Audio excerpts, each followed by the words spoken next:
Hi everyone. Before I begin to read my book, I have to tell you about my very stressful week. My router started to act up and it interrupted a series I was watching on TV. You know this pandemic that we're living through right now causes a lot of stress. I tried everything I knew to fix it, but it just wouldn't bring back my TV. I was getting more and more upset. Okay, I was freaking out. Then Jean-Michel reminded me of a book we used to read to our children years ago. It was written and illustrated by Stan and Jan Berenstain, and it was called Too Much TV. They call these things children's books, but I have to tell you, adults learn just as much as children do. And I want to show you how old this book is. So do you see who this book belongs to? My son Mark is now 41 years old, so this is pretty old, but it's still a good one. The Berenstain Bears and Too Much TV. It was a fine spring day in bear country. The bluebirds were singing, the trout were leaping, and except for one small cloud of dust billowing behind the school bus as it came over the hill, the air was sparkling clean. Mama Bear was inside the family's treehouse fixing Brother and Sister Bear's after-school snack. Brother and Sister Bear got off the school bus and came into the kitchen with hardly a hello. Then they did what they do every day. They took their milk and cookies into the living room and switched on TV. There's no question about it, thought Mama, those cubs are watching too much TV. Later, when Papa Bear came in from his shop and joined Brother and Sister, Mama became even more convinced.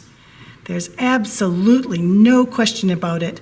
The whole bear family is watching too much TV. See, the Nutty Bear show?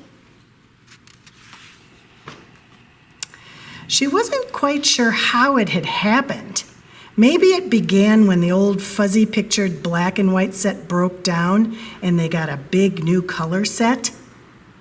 Or maybe it started when Papa put the big antenna on top of the tree house and brought in pictures from all over bear country. But however it happened, one thing was sure. The Bear family was spending more and more time watching television and less time with all the other things they might be doing instead. The Bear family had always had lively conversations around the dinner table, but not lately. Lately, they just sat around and chewed. The cubs had all kinds of fun playing outdoors, but not anymore. They were too busy watching Nutty Bear and the Bear Stooges. That evening after dinner, when Brother and Sister scampered in to turn on the TV, Mama stopped them and said her piece. "We've been watching altogether too much television around here."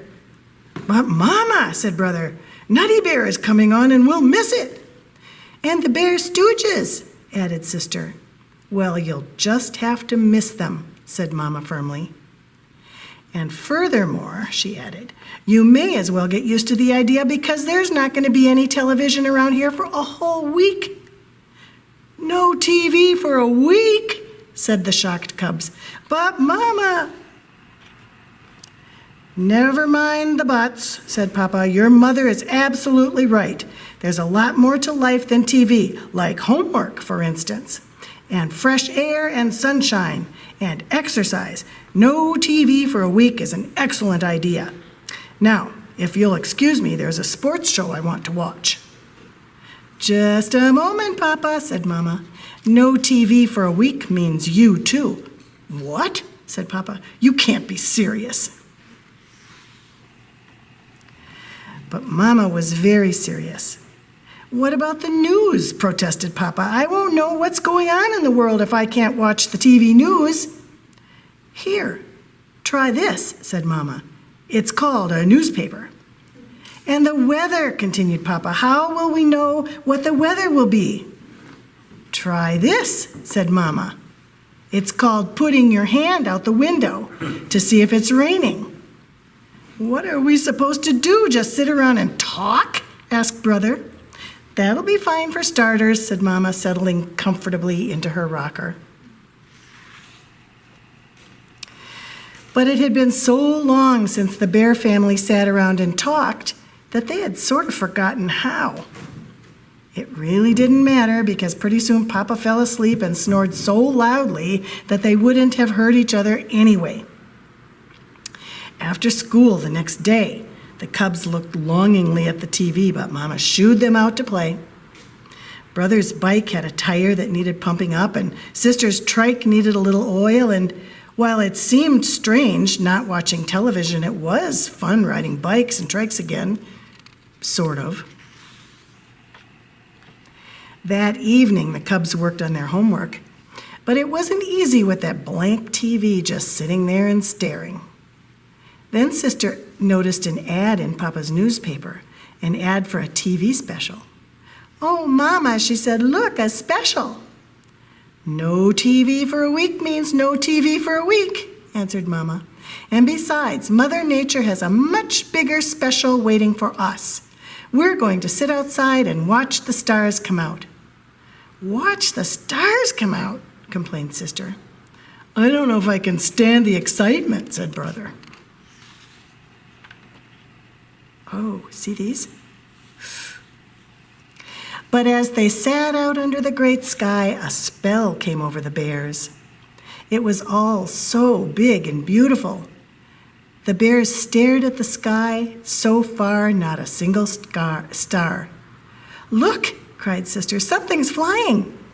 "Bats," said Papa, "out for their breakfast of insects."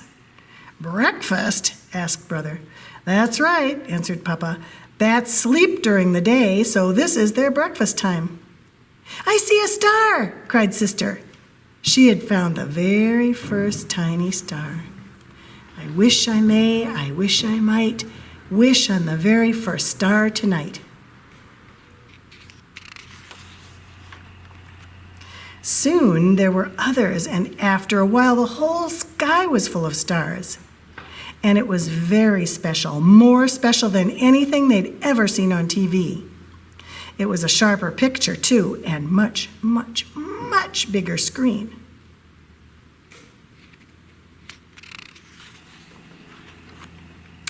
The Bear family did all sorts of interesting things over the next few days, so interesting that they hardly thought about TV. They went on a nature walk and watched tadpoles hatch out of eggs.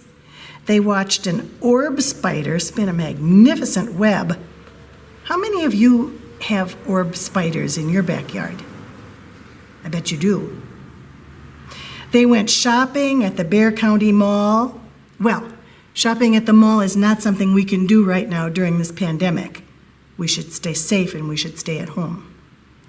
Sister used some of her good savings to buy a knitting spool and some yarn. Brother bought a cube puzzle. They did have to keep an eye on Papa, though.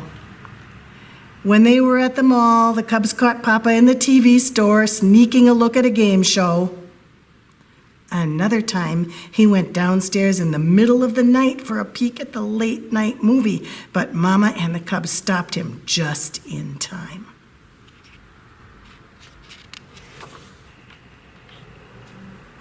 The next evening, it was the last day of their no TV week. The Bear family was having a lively conversation at the dinner table. They all agreed that the week had been a success. But Brother had a question. "Mama," he said, "what is it that you don't like about TV? What do you have against it?" "Goodness," said Mama, "I don't have anything against TV. I like it. What I'm against is the TV habit. Sitting in front of it day after day like old stumps waiting for dry rot to set in." "Well," said Brother, "tomorrow I'm going to get a whole bunch of snacks and watch TV all day." "Me too," said Sister. "Me too," said Papa. But the only one who did watch TV all day was Papa. Brother got interested in his cube puzzle and finally solved it.